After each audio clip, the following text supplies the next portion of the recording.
The roasted chicken had just been placed on the dining table when my stepbrother, Derek, tossed a folded piece of paper directly onto my dinner plate. It landed right in my mashed potatoes. The entire table went completely silent. My mother and stepdad stopped talking, looking back and forth between us. Derek leaned back in his chair, swirling his expensive red wine with a smug, arrogant grin on his face. "Consider that your 30-day notice," he said loudly. "You need to be out of your apartment by the end of the month." I stared down at the paper. It was a formal eviction notice, printed on the heavy cardstock of Apex Property Management, the high-end real estate firm where Derek had just been hired as a junior executive. I slowly wiped the potatoes off the paper. I looked up at him, my expression completely blank. He let out a harsh laugh, leaning forward to make sure everyone heard his next words. "It's nothing personal, bro," Derek chuckled, though his eyes were full of malice. "My firm is taking over the management of your building next week. We are clearing out the low-rent tenants to renovate the units for a higher-class clientele. You just don't fit the new demographic." My mother looked down at her lap, clearly uncomfortable but unwilling to correct him. My stepdad just patted Derek on the back. "That's business, son," my stepdad said. "Maybe this will finally motivate you to get a real career, instead of just counting bricks on construction sites all day." I didn't say a word. I just folded the eviction notice and slid it into my pocket. They thought I was a struggling, low-level construction worker living in a rundown apartment. They thought I was barely scraping by. As Derek continued to loudly brag about his new corporate salary, I took a quiet sip of my water, knowing something that would absolutely destroy his reality. The truth was, I wasn't a low-level construction worker. I am a quantity surveyor. For the last 10 years, I have meticulously managed the budgets, cost estimations, and contracts for the largest commercial high-rises in the city. I know exactly how much every steel beam, pane of glass, and labor hour costs. Because of my highly specialized knowledge, I started my own cost management consultancy in my mid-20s. By quietly investing my massive consulting fees directly into real estate, I built a portfolio that most finance executives only dream of. I didn't just live in the luxury apartment building Derek was bragging about managing. I was the sole owner of the limited liability company that owned the entire multi-million-dollar complex. Apex Property Management wasn't taking over the building. They were actively bidding for the right to manage it for me. And tomorrow I had a meeting scheduled with their CEO. Derek wouldn't stop talking. He wrapped his arm around his snobby fiancée, Chloe, who was busy scrolling through her phone. "My boss gave me the green light to clean house at the new property," Derek boasted, tearing off a piece of bread. "He said if I handle the transition smoothly, I'm guaranteed a promotion to senior director. So, you're actually helping me buy my new sports car by moving out." Chloe finally looked up, eyeing my plain, unbranded sweater with total disgust. "We know some cheap moving companies if you need help," she offered, her voice dripping with fake sympathy. "It must be so hard living paycheck to paycheck." I smiled politely, keeping my voice incredibly calm. "I appreciate the offer, Chloe. I'll make sure all my things are packed up by Friday." Derek beamed, completely thrilled that I was submitting to him so easily. He had no idea what Friday actually meant.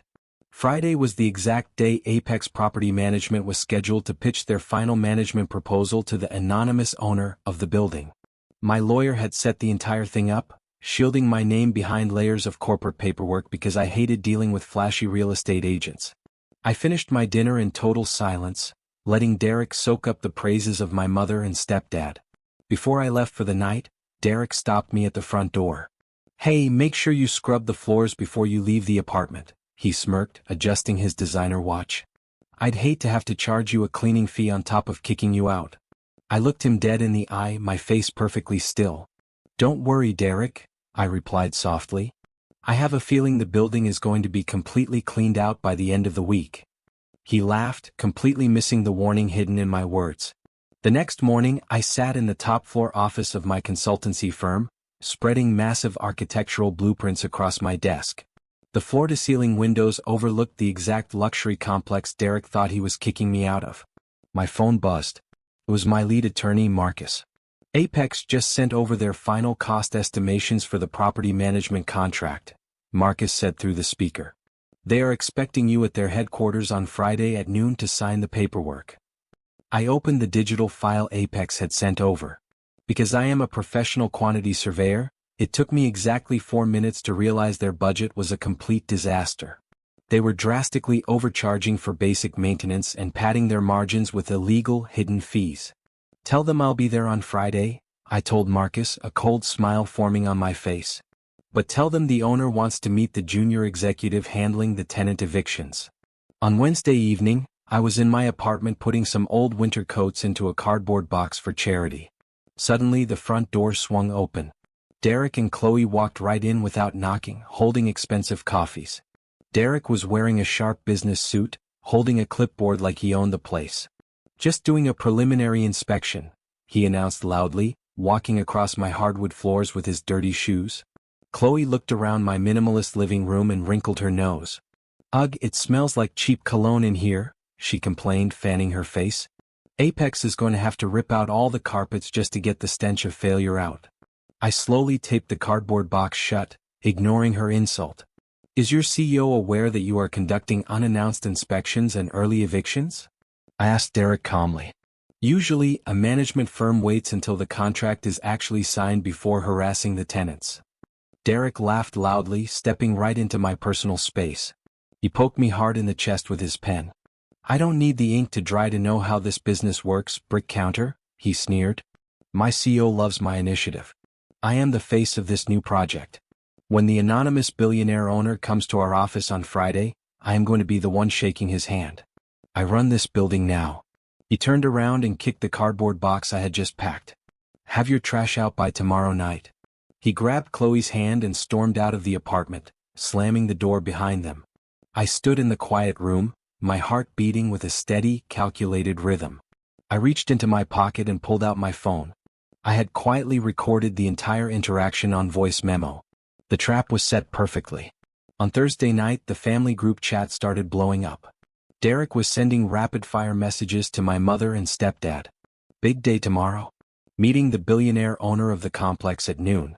Promotion is basically locked in. Dinner is on me tomorrow night to celebrate." My mother replied with a string of clapping emojis.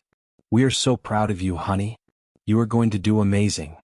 My stepdad chimed in, "Make sure you wear the blue tie. And tell your stepbrother he needs to return his apartment keys to you at dinner." I sat on my plush leather couch, reading the messages in total silence. I didn't type a single word in response. I simply locked my phone, set it on the coffee table, and walked into my closet. I bypassed my usual jeans and plain sweaters, pulling out a charcoal, custom-tailored Italian suit I saved strictly for closing multi-million-dollar deals. Friday morning arrived with heavy rain, washing the city streets clean. I put on my tailored suit but threw a plain, slightly worn trench coat over it to hide the expensive fabric. I wanted to look exactly like the failure Derek expected. At 11:45 a.m., I walked through the sliding glass doors of Apex Property Management's towering corporate headquarters. The lobby was a massive expanse of white marble, glass, and indoor waterfalls. It was designed to intimidate people. I walked past a massive indoor fountain and headed straight for the grand reception desk. Just as I reached the marble counter, I heard a familiar, panicked voice behind me. "What the hell are you doing here?" I turned around slowly. Derek was standing near the elevator bank, holding a stack of glossy presentation folders. His face was pale, and his eyes were wide with a mixture of shock and pure rage. Derek marched across the lobby, his face turning bright red. "Are you actually stalking me now?" he hissed, keeping his voice low so the receptionist wouldn't hear. "I told you to be out of the apartment. Did you seriously come to my workplace to beg for more time? You are so pathetic." I kept my hands casually in my trench coat pockets. "I'm not here to beg, Derek. I have an appointment at noon." Derek scoffed, looking me up and down with absolute disgust. "An appointment? With who?" "The janitorial staff." He turned to the security guard standing near the metal detectors. "Frank, get this guy out of here. He's a disgruntled ex-tenant harassing me." The large security guard immediately placed his hand on his radio and started walking toward me. Derek crossed his arms, smiling with cruel satisfaction as he watched the guard approach. But before the guard could take another step, the private executive elevator dinged. The silver doors slid open and Mr. Vance, the CEO of Apex Property Management, stepped out. He was an older, intimidating man surrounded by three nervous-looking executives.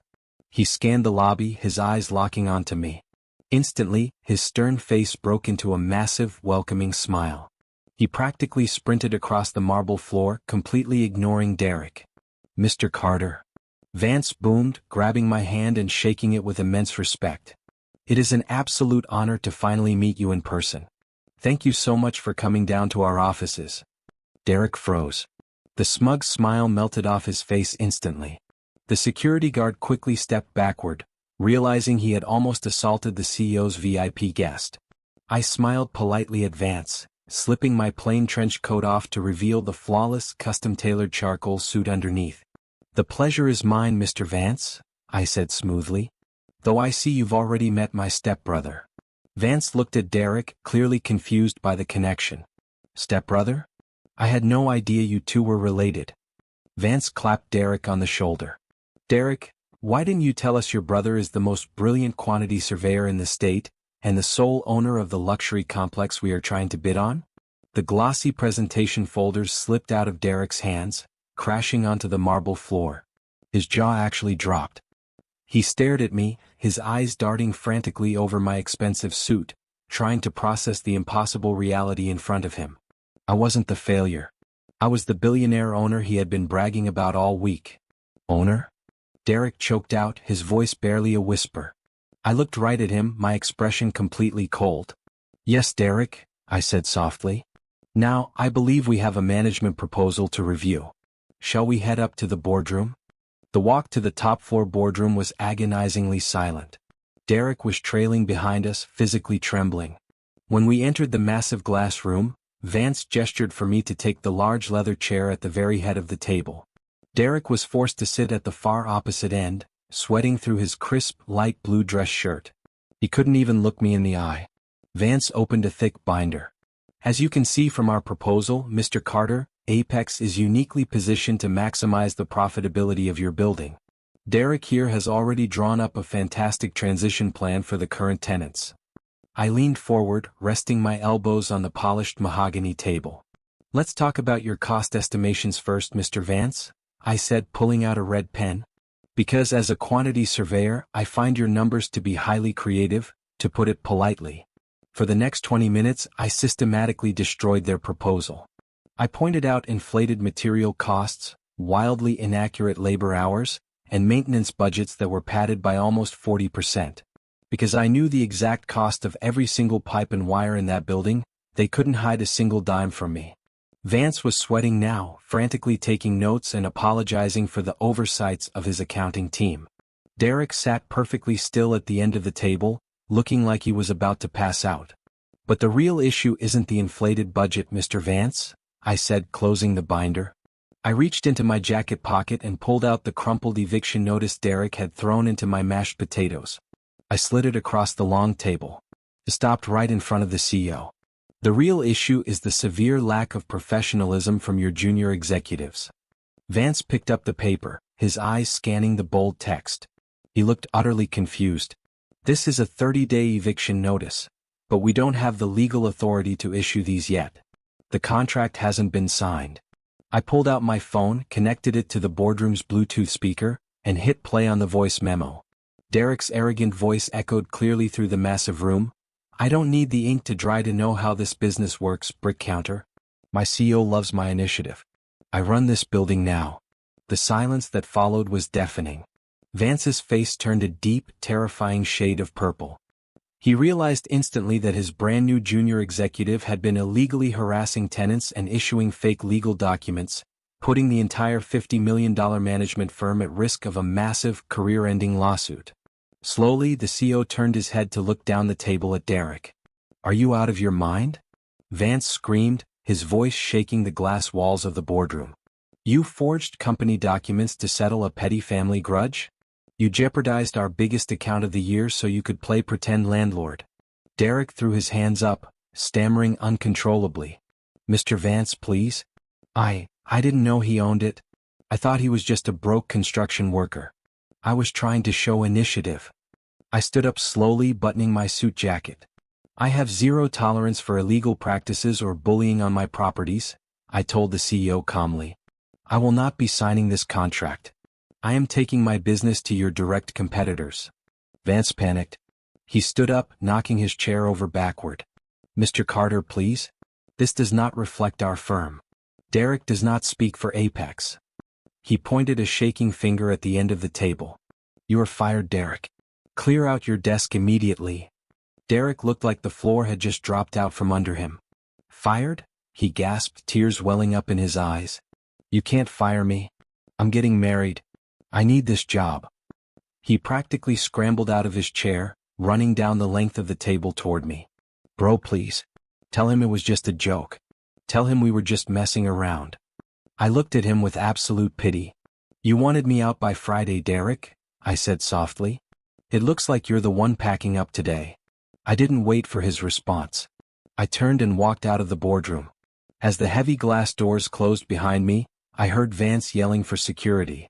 10 minutes later, as I was walking out of the lobby, I saw the exact same security guard Derek had tried to sick on me physically escorting Derek out of the building with a single cardboard box. By the time I got back to my apartment, my phone was melting down. The family group chat had exploded. My mother had sent 20 messages in a row. Derek just called crying. What did you do to him?